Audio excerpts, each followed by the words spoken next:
जय Hind aspirants, I Ruby Thakur welcome you to SSB crack exams. आज हम करेंगे अपना ज्योग्राफी का next topic and today's topic is karst and glacial landforms. हमने इससे पहले भी लैंडफॉर्म्स के दो टॉपिक्स कंप्लीट किए थे, that was the aeolian and the fluvial. अब आज का जो हमारा टॉपिक रहेगा that is related to these two types of landforms. चलिए हम स्टार्ट करते हैं अपना lecture with the karst landform और बात करें। जब भी हम देखते हैं word karst landform, that means it is something made up of what? Limestone area. जो इनको बनाने के पीछे का जो एजेंट रहेगा that is for sure the water only, because जैसे उस पर्टिकुलर टेरेन से या रॉक से वाटर जाएगा तो वी ऑल नो कि लाइमस्टोन क्या हो जाएगा, उससे मिक्स होके ही तो वो डिफरेंट स्ट्रक्चर्स वहां पे क्रिएट करता है. So the groundwater forms many types of landforms and formed where the land is made up of a limestone और डोलोमाइट रॉक. एंड इसीलिए जो वहां पे हमें लैंडफॉर्म्स देखने को मिलते हैं we call them as a karst landforms. Now the process of by the dissolution, वही पानी के अंदर जो सॉल्यूशन बन जाएगा उनका, उसके बाद ही हमें नए नए लैंडफॉर्म्स देखने को मिलते हैं. एसेंशियल कंडीशंस क्या है? सबसे पहले तो जिस रॉक से बनेगा हमें वो रॉक ही चाहिए. तो रॉक कैसा होना चाहिए? सॉल्युबल रॉक, मतलब ये शुड हैव द लाइमस्टोन और the dolomite, as simple as that. Then उसके बाद the rock should be dense, highly jointed and thinly bedded. These are the some of the conditions. अब देखिए, जब हमने बाकी लैंडफॉर्म्स भी किए थे, मैंने आपको एक चीज बताई थी कि ये इरोजनल और डिपोजिशनल, ये हमें दो टाइप के हमें जो लैंडफॉर्म्स देखने को मिलते हैं. So now the first which will be covering is our erosional landforms. अगर आप नीचे पिक्चर में देखिए, doline, ponor, polje, then we are having the uvala, limestone pavement, karst towers. तो ये इसी तरह के हमें डिफरेंट लैंडफॉर्म्स पढ़ने. So now the first one is our swallow hole, sink holes and doline. जब मैंने आपको एओलियन पढ़ाया था उसमें मैंने आपको एक चीज पढ़ाया था, that was the deflation hollow. उसमें क्या था? एक ऐसे स्ट्रक्चर था, उसमें एक हॉलो ऐसे बन गया था, है ना कोई, एंड वो किसकी वजह से बना था? Because movement of wet. Correct. यहां पर भी ऐसा ही है, प्लेन सर्फेस था, हॉलो बन गया. अब बट इसका नाम क्यों चेंज हो जाएगा? Because we are talking about the limestone area, karst topography.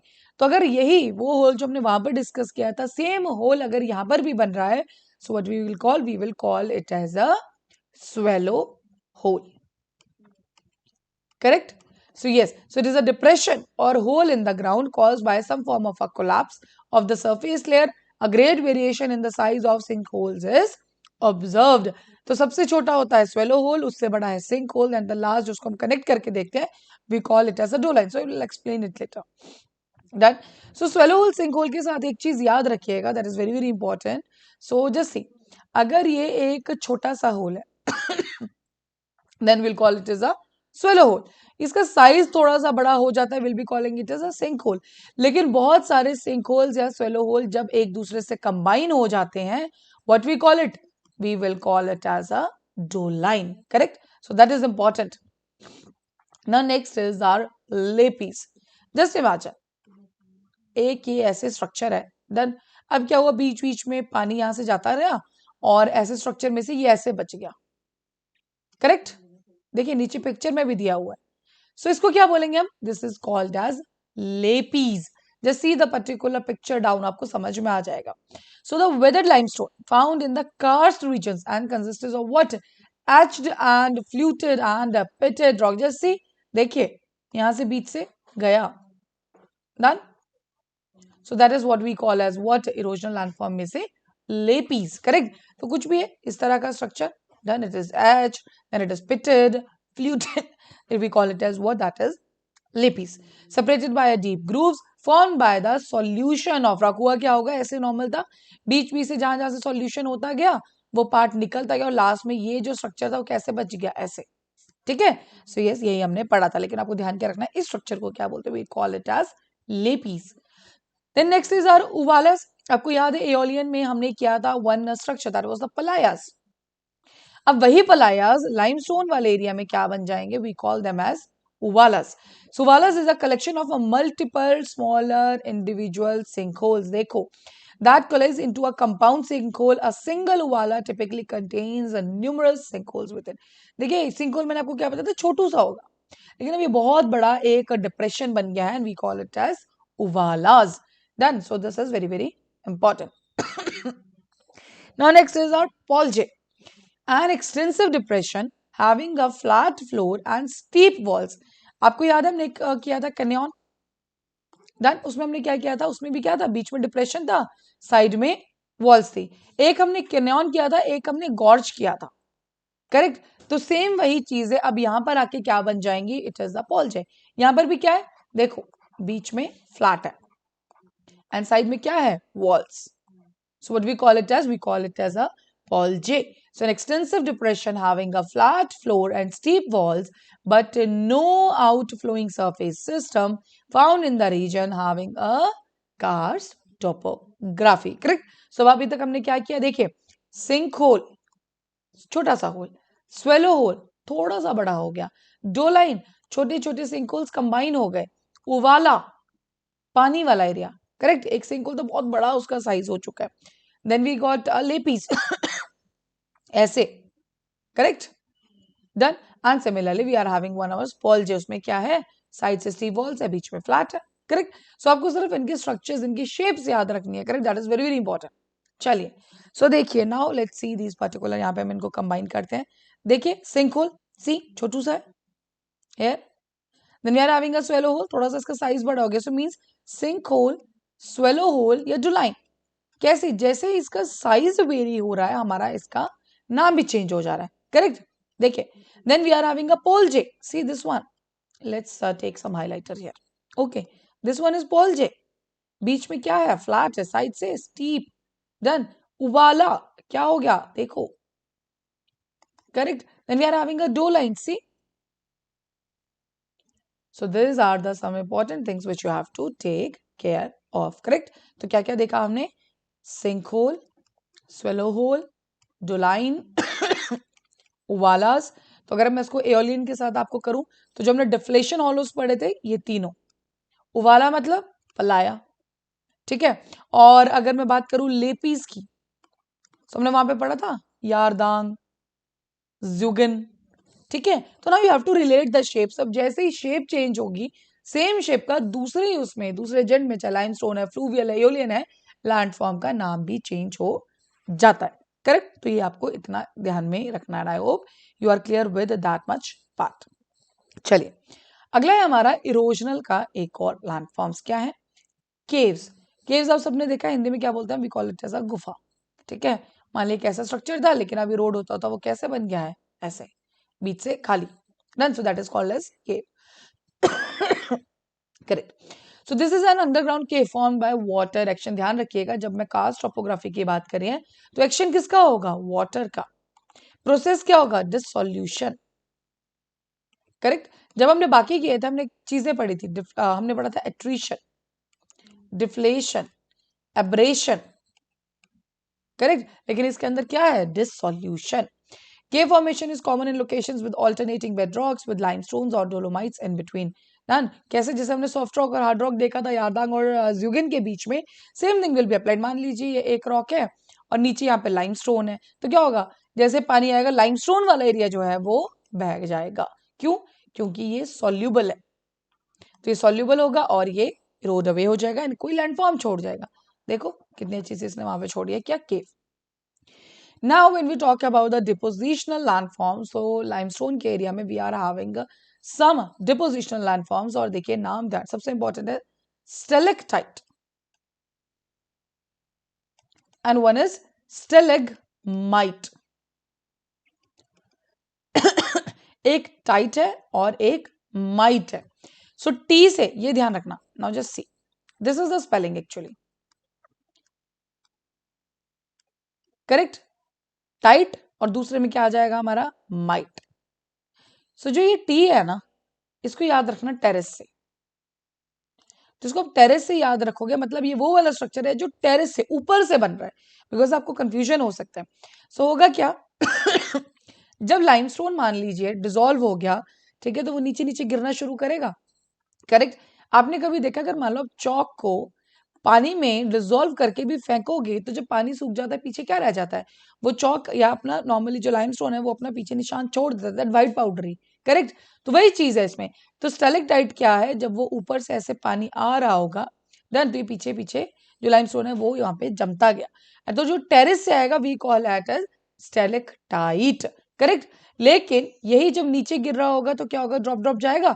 so, नीचे से जो बन रहा है फ्लोर से we call it as a stalagmite. और जब ये दोनों बिल्कुल ज्वाइन हो जाएंगे आपस में they call it as a column. Means ऊपर से जो आया टेरेस से तो क्या बन जाएगा, स्टेलेक्टाइट। जो नीचे से गया फ्लोर से we call it as a दूसरा ही बचा स्टेलेगमाइट। सो देखिए stalactite, a stalactite is an icicle shaped, आपने वो देखी है फ्रिज में, फ्रीजर में जो हम बर्फ देखते हैं, बिल्कुल फ्रीजर वाले उसमें, सो आपने देखा होगा ऐसे है, उसमें भी ऐसे ऐसे जमगी होती है ना, we get this type particular thing. तो वही शेप है। So that hangs from the ceiling.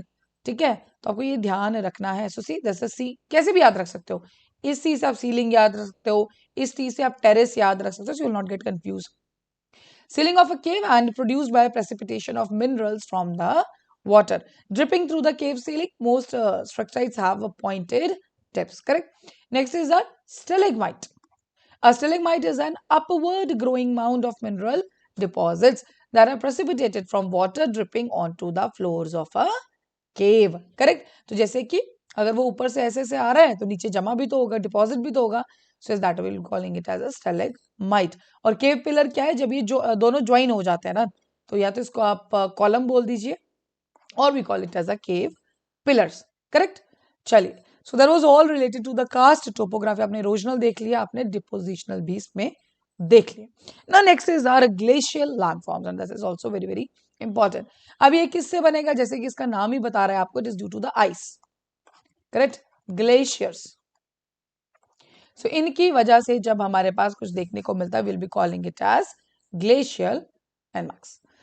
चलिए, so the glaciers generally give rise to the erosional features in the highlands and depositional features on the lowlands. क्या होगा, glaciers कहाँ होगा, जहां पे हाई ऑल्टीट्यूड एरिया होगा। करेक्ट, क्योंकि वहां पे टेम्परेचर कोल्ड होगा, तो वहां पे हमें क्या देखने को मिलेंगे, इरोजनल लैंडफॉर्म्स। लेकिन जैसे जैसे नीचे आएगा टेम्परेचर बढ़ता जाएगा तो ये क्या हो जाएगा, डिपॉजिट होते जाएंगे, बिकॉज मेल्ट हो जाएंगे। करेक्ट। बाकी प्लकिंग एंड एब्रेशन से सी दिस पर्टिकुलर पिक्चर, देखिए जब मान लीजिए ग्लेशियर की मूवमेंट इस साइड को है, डन, तो फ्रिक्शन ये सब आप सबको पता है, एब्रेशन हमने पढ़ा था। सो वही चीज है, जो इस तरफ से जा रहा है डन, तो वीट क्या प्रोसेस चलेगा, एब्रेशन। लेकिन जब यहाँ पे नीचे वो आएगा तो it is called a plucking. तो वो उस पर्टिकुलर एरिया का, उस टेरेन का जो है वहां से जगह से कुछ चीज है, कुछ पार्ट है जो वहां से निकाल देगा। What we call it as, we call it as a plucking. Correct. चलिए, सो दिस इज आवर पहला जो हमारा इरोजनल लैंडफॉर्म है that is called as cirque. आप नीचे पिक्चर में देखो, ये देख रहे हैं आप, let's take some colour. Okay, this one depression है। ठीक है, जो कहीं पे हमारा डिफ्लेशन होलो था, सिंक होल था कास्ट में, स्वेलो होल था, अब वो क्या बन गया, we call it as a cirque. क्यों, क्योंकि इसका जो एजेंट है इसके पीछे का that is what are ice, glacier. Correct? So, a bowl-shaped depression formed due to the erosional activity of glaciers. When these depressions are filled with water, अब जब normal खाली है ये depression तो हम इसको क्या बोले, सक। लेकिन जब ये भर जाएगा पानी से we call it as a Kori lake और a टान lake. Very very important, ये अलग लैंडफॉर्म है। मीन्स क्या हुआ, एक सर्क बना, ठीक है, डिप्रेशन बना क्योंकि जब ग्लेशियर मूव हुआ, एंड साथ ही जब इसमें पानी चला जाएगा will be calling it as a tarn lake. Correct. चलिए, now next is our horn or reeds. So देखिए, what is horn? ये this is horn, correct? लेकिन आप देखेंगे reeds क्या है, ये थोड़ा सा ज्यादा लंबा सी, मतलब ये कुछ इस तरह का बनेगा ऐसे। So this is called as reeds। और ये जो pointed है इसको हम क्या बोलते हैं, horns। So horn reeds, horns are sharp pointed peaks। तो ये आपको ध्यान रखना है, formed by headward erosion cirque wall। When the divide between the two cirque walls gets narrower, result is the formation of a ridge called reed। ठीक है, तो मान लीजिए किसी टाइम पे ये ऐसे थे, ठीक है, अब क्या हुआ, ये कम होता जाएगा इनका डिफरेंस, तो will be getting this type का स्ट्रक्चर। देखो सी, ओके, तो ये लंबी सी ऐसे वॉल सी बन जाती है। Correct. So that is called as what? We call it as a ereates. Correct? So horn, ereates, cirque, tarn lakes. We have already done. Now next is the deep fjords. So what is fjord? Is a deep, narrow and elongated sea. देखिए पॉल्जे याद है? Done. पॉल्जे हमने देखा था क्या था? Flat surface और side में सी वॉल्स. यहाँ पे भी वही है, बीच में लेकिन क्या जा रहा है? पानी. So a fjord is a deep, narrow and elongated sea with steep land on three sides, filled with the sea water and marking up the shore lines. The opening towards the sea is called the mouth of the fjord and it's often shallow. तो जो इसकी opening होगी वो कहाँ होगी? जिस side को सी है. करेक्ट है क्या? ये भी फ्लैट है, elongated है. करेक्ट. तो ये चीजें आपको ध्यान में रखनी है. डन. चलिए. So these were the erosional landforms. आपने क्या क्या देखा? सर्क. ठीक है. जो डिप्रेशन बना हमने उसको क्या बोल दिया? सर्क. इसमें जब पानी भर गया will be calling it as what? The tarn lakes. Then we saw a horn ऐसे pointed. Then we saw a arete ऐसे. ठीक है ना. There was a deep fjord. ये कैसा है? पॉल्जे की तरह स्टीप साइड है लेकिन बीच से क्या है? फ्लैट है. ओपनिंग किस तरफ को होगी? सी की तरफ को. Now next is our depositional landforms. अब depositional landforms के अंदर चलिए देखते हैं. The first one is a outwash plain. So the glacier reaches. अब मैंने आपको क्या बोला था कि जो भी हमारे depositional landforms बनेंगे, the glacial चक्कर वो कहाँ बनेंगे? Lowlands में. Then, so the glacier reaches its lowest point and melts, leaves behind a stratified deposition. क्या होगा? जो आइस चली थी, जो ग्लेशियर चली थी, टेम्परेचर के इंक्रीज के साथ मेल्ट हो जाएगी. तो उसके साथ कुछ सेडिमेंट्स भी आ रहे होंगे ऊपर से. तो जो सेडिमेंट्स हो रहेंगे अब लो एरिया पे आके वो क्या हो जाएंगे? डिपॉजिट हो जाएंगे. सो देखो यहां से आ रहा था ना, यहाँ पे प्लेन आया तो यहाँ पे इसने डिपॉजिट कर दिया. Consisting of a rock debris, clay, sand, gravel etcetera. And इसी को हम क्या बोलते हैं? Will calling it as the till plain और the outwash plain. Correct. So क्या है आउटवॉश प्लेन? जब हमारा जो ग्लेशियर है वो इरोड करके रोशन करने के बाद बिल्कुल लो लैंड्स पे पहुंच चुका है, अब वो डिपोजिशन करेगा बिकॉज मेल्ट भी हो चुका है. Done. So that is called as outwash plain. Next is kettle lake. Kettles form when a block of stagnant ice detaches from the glacier. Eventually, it becomes wholly or partially buried in the sediment and slowly melts, leaving behind a pit. मान लीजिए बहुत बड़ा सा कोई ice का glacier था, वहां से टूट के वो कहीं और आ गया. डन. एंड जब वो आगे आ गया तो क्या होगा? वहां पे मेल्ट होगा तो उसमें क्या बन जाएगा? एक लेक. और उसके अंदर क्या चला जाएगा? पानी. एंड उसी को हम क्या बोलते हैं? Kettle lake. So kettles form when a block of stagnant ice detaches from the glacier. Eventually, it becomes wholly or partially buried in the sediments and slowly melts, leaving behind a pit. तो जहाँ पे जोर से गिरेगा तो वहाँ पे hollow sphere भी बना देगा. इसी में क्या हो जाएगा? पानी. And we'll be calling it as a kettle lake. Correct? चलिए. Now next is our moraines. अब moraines देखिए क्या है? When we talk about the moraines, this is also a depositional landform. So moraines के अंदर are made up of a pieces of rocks that are shattered by a frost action embedded in the glaciers and brought down the valley. लेकिन जब भी बात आएगी moraines की आपको कुछ चीजें ध्यान में रखना है. करेक्ट. व्हाट? सी क्या है? ये डिपोजिशनल फीचर है. मतलब जो ऊपर से हमारे पास आ रही थी चीजें, सेडिमेंट्स, रॉक्स, कुछ भी आ रहा था ना, they will be getting deposit. देखिए लेटरल मोरेन्स है. लेटरल मोरेन्स मतलब बिल्कुल साइड में जाके डिपॉजिट हुए. See extreme sides. Then we have the medial moraines, means बिल्कुल बीच में. देन इनकी पोजीशन के ऊपर नाम रखे गए. And what is the end moraines? जब सब कुछ आ गया बिल्कुल देखो एंड में यहाँ पर. So that is called as end moraines. So that is very very important depositional features के अंदर भी. So the last type of a landforms now we are having is by the waves. Done. So हम सब जानते हैं पानी के किनारे, ठीक है, beaches पे and all पे we see a different type of landforms. So that is we call as the landforms created by a waves. Correct? चलिए. So waves and currents contribute to erosion and deposition process. So of course water है यहाँ पे भी. तो एक तो force है. Force तो लगी रही है कि फोर्स से वो किसी चीज को अपने साथ तोड़ के ले आए. दूसरा क्या है? सॉल्युबिलिटी भी है. करेक्ट. तो इन सब चीजों से हमें डिफरेंट लैंडफॉर्म्स देखने को मिलते हैं. Now just see this is again the some procedures here. We have the suspension, we have the traction, solution and saltation. ठीक है. So the wave pressure compresses the air trapped inside the rock fissures, forcing to expand and rupture. क्या होगा? एक stone है उसके अंदर क्या चला गया? वाटर चला गया, जो भी है, या एयर है बीच में, वो क्या करेगी? उसके ऊपर प्रेशर एक्सर्ट करेगी और वो जो पत्थर है वो टूट जाएगा बीच से. करेक्ट, जहां पे भी रॉक फिशर्स हो गए. What do you mean by fissure? Crack, fault, crack, type of fissure, crack. Correct, तो ये अलग अलग वर्ड्स है जो हम यूज करते हैं. So rocks debris as instrument of erosion by striking against the coast. या क्या हो सकता है? सेम वही चीज. मान लीजिए जो सेडिमेंट्स है ये साइड से लग रहे हैं, ठीक है, तो इरोजन हो सकता है. आपस में टकरा के इनका साइज छोटा हो रहा है तो इरोजन हो सकता है. देन या फिर वो सॉल्युबल होंगे तो भी इसमें इरोजन देखने को मिलेगा. Now the first one is the chasms. Now what is chasm? Narrow, deep indentation carved out through vertical planes of the weakness in the rocks by the wave of action. आपको lapies याद है? तो बस ये समझ लो lapis का जुड़वा भाई है. लेकिन लेपिस कहाँ बना था? जहां पे उसके पास लाइमस्टोन था. लेकिन कैम्स कहाँ बनेगा? सी एरियाज पे. डन. तो ये किससे बना हमारा? नॉर्मली जो सी वेव्स आती है उन सब चीजों से ही ये बना है. सो this is camps. Wave cut. अब एक चीज ध्यान रखिएगा, इसमें आपको कुछ अलग अलग चीजें दिख रहे हैं. तो देखिए जब वहां पे फर्स्ट लिखा original position at of cliff, so most probably this is the original position of cliff, this one.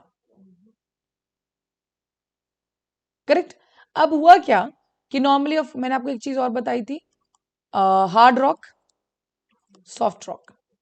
मान लीजिए ऊपर हार्ड रॉक था, ये सॉफ्ट रॉक था. ठीक है, अब क्या हुआ? देखो यहां से लहरें चलेंगी, लहरें यहाँ टकराएंगी तो एक कट बना दिया है यहाँ पे. ठीक है, तो इस कट को हम क्या बोलेंगे? We call it as a wave cut. Correct. क्योंकि लहर यहाँ पे रोज जब भी लहर आएगी तो यहाँ पे टकरा रही है वो. ठीक है, so we call it as a wave cut. Now third क्या है? Notch increases and cliff collapses. हुआ क्या? अब देखो ये अभी तो इतना है, अब ये बढ़ता जाएगा तो क्या होगा? एक दिन इसके पास सपोर्ट खत्म हो जाएगा और ये नीचे गिर जाएगा पूरा का पूरा. सो क्या होगा? इसमें हमें अलग एक चीज देखने को मिलेगी. So sea caves, sea arches, टैंक एंड स्टंप, ये अलग अलग चीज है ना. What happen? ये था ओरिजिनल, ये जो पूरा आपको डॉटेड लाइन दिख रहा है. वेव यहाँ पे रोज आती थी. ठीक है, तो वेव कट हमने देख लिया कि पहले ऐसा था, नाउ ऐसे बन गया. So this is our wave cut. Then अब ये बढ़ता गया, एक दिन कोलैप्स हो गया. अब जहां पे कोलैप्स हुआ तो हो सकता है बीच में एक ऐसा स्ट्रक्चर बड़ा सा पिलर देखने को मिले. सो इसको हम क्या बोलते हैं? We call it as a stack. Similarly ये भी रोड होता रहेगा तो जिस दिन छोटा सा रह जाएगा then we call it as a stump. Size के ऊपर वेरी हो रहा है. देन सिमिलरली जो हमने केव वाला पढ़ा था कि सेम केव टाइप का हमें यहाँ पे देखने को मिलता है. So we call it as a sea cave. ठीक है, लेकिन केव और देखिए यहाँ पे अगर आप देखेंगे आर्ची तो पूरा का पूरा ओपनिंग ही बन चुका है. आपको हर बार प्रॉपरली क्लियरली दिख रहा है. Correct. So we call it as a arch. So sea cave आपको समझ आ गया, सिंपल केव्स वाला है लेकिन क्या है अब सी के साथ अटैच्ड है. सी आर्चेस बिल्कुल पूरा का पूरा ओपन हो चुका है. देयर इज अदर उस साइड हमें कोई रॉक नहीं देखने को मिल रहा है. Then we are having a stump and a stack. Stack क्या हुआ? ये pillar like structure. Then we have a stump जो कि है एक छोटू सा. ठीक है, तो स्टैक भी जब टूटता गया तो we got a stump. Now, one more thing is a RIA. What is a RIA? RIA is the coastal inlet formed by the partial submergence of and the unglaciated river valley. It is a drowned river valley that remains open to the sea. Simple सी बात है, एक ये आप मान लीजिए कि partial थोड़ा सा सबमर्जेंस हो गया एंड कोस्टल इनलेट है ये. Done. This is a inlet. Correct. And उसी को हम क्या बोलते हैं? रिया. ड्राउंड रिवर वैली है that remains open to the sea. Sea की तरफ ये क्या रहेगी? Open. So that is what we called as a RIA. Correct. So this is RIA is the feature for a erosional landform. Now next is the cove. A cove is a small bay or inlet with a sheltered or restricted entrance. It can also be entrance to a creek or other small body of water. हुआ क्या? देखिए opening है, then पर अब उसके दूसरी तरफ क्या है? ये कनेक्ट कर रही है मान लीजिए कोई और स्मॉलर बॉडी ऑफ वाटर उस साइड को. So we will be calling it as a cove. Done. So it can also be entrance to a creek की एंट्रेंस हो सकती है या कोई वाटर बॉडी कोई और नहीं उसके लिए ये एंट्रेंस हो सकती है. Done. So that was all with the erosional landforms. Now next is our depositional landforms in the case of our sea waves also. Done. Beaches. So beaches are made up of a eroded material that has been. अब देखिए क्या है? सी waves आ रही हैं, टकराएंगी, लहरें जब आती है तो बाहर तक चली जाती है, लेकिन जब वो वापस जाएंगी तो वो पीछे जो भी उसके अंदर चीजें होंगी वो डिपॉजिट कर देंगी. So transported from elsewhere and then deposited by the sea. So we formed as a beaches. Then we are having the bars, lagoons. Done. सो देखिए क्या है? currents deposit rock debris and sand along the coast at a distance from the shoreline. Resultant landforms which remain submerged are called bars, they trap shallow lakes behind the bar known as the lagoons. Correct? देखिए क्या है, ये रहा पानी, prevailing wind, देखिए बीच में ये कैसे बन चुका है, डन, एक बीच में क्या बन गया, आप कह सकते हो कि एक डिवर्जन बन चुका है, एक बैरियर है, so we call it as a bar. और वही दूसरी तरफ क्या, जो मेन बॉडी से ही कुछ पोर्शन बाहर निकल के अलग बन गया, we call it as a lagoon. ठीक है, जो आज पूरी की पूरी बॉडी ऐसे थी, डन, अब क्या हुआ कि यहाँ पे बीच में एक बार सा बन गया, इस बार की वजह से कुछ पोर्शन छोटा सा मेन वाटर बॉडी से अलग हो गया, and we call it as a lagoon. Correct? See, now there are some more topics for that. देखिए नाम ध्यान रखने आपको सिर्फ, बिकॉज इनमें आपसे ज्यादा नहीं पूछा जाएगा। This is bay, this is lagoon जो अलग हो गया है, डन। देखिए बीच में से barrier island, spits, tied island, tombolo, important one, बहुत बार पूछा गया पेपर मैन, we are having the cuspate foreland. So these are all the depositional landforms features. So what is tombolo? देखो ये टोम्बोलो ये ऐसे कोई बीच में से है एंड उसको कनेक्ट कर रहा है, देखो we call it as a tombolo. So tombolo is a sandy isthmus. This is important, that is a sandy isthmus. Islands are connected with the mainland by a bar called tombolo. Correct? So that is related to this particular landform feature. So I hope now you are clear with this. हमने karst topography देखा, ठीक है, lapies हो गया, stalactites, stalagmite, and pillars, columns. Similarly, we are done with our the marine वाले में भी हमने देखा. Then we saw the glacial, cirques, Tarn Lake and all. सो ये थे हमारे सारे के सारे लैंडफॉर्म है। ध्यान रखिएगा जब भी आपको लैंडफॉर्म के ऊपर क्वेश्चन पूछा जाएगा, सो आपसे हमेशा एक ही चीज पे पूछा जाएगा, उसकी या तो शेप पूछ ली जाएगी कि ये शेप गिवन है, बताइए क्या नाम है, या नाम दे दिया जाएगा लैंडफॉर्म का, and you have to tell कि यस ये शेप किससे एसोसिएट करता है। Done. So that's all for this particular lecture on the landforms. अभी आपके स्क्रीन पे है कुछ courses for NDA CDS AFCAT, आप जिस भी एग्जाम की तैयारी करें आप इनमें एनरोल कर सकते हैं, एंड जब भी आप एनरोल करेंगे उस टाइम पे आप डिस्काउंट कोड जरूर यूज कीजिए, दैट इज द वॉरियर 10। जैसे भी आप कोड यूज करेंगे warrior 10, you will get 10% of on that particular course. So thank you so much for watching this video lecture on landforms. जय हिंद, जय भारत। अगर आप एक डिफेंस एस्पिरेंट हैं और एसएसबी इंटरव्यू, एनडीए, सीडीएस, एफकेट जैसे एग्जाम्स के लिए प्रिपेयर कर रहे हैं, तो आप एसएसबी क्रैक एग्जाम्स के कोर्स को चेक करना ना भूलें। आप हमारी लर्निंग एप्लीकेशन को गूगल प्ले स्टोर से भी डाउनलोड कर सकते हैं।